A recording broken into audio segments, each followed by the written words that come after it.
राम राम महाबाहो शृणु गुह्यं सनातनं येन सर्वानरीन् वत्स समरे विजयिष्यसि। आदित्यहृदयं पुण्यं सर्वशत्रुविनाशनं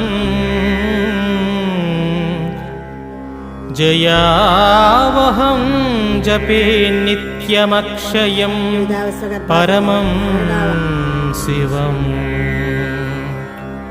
सर्वमङ्गलमाङ्गल्यं सर्वपापप्रणाशनं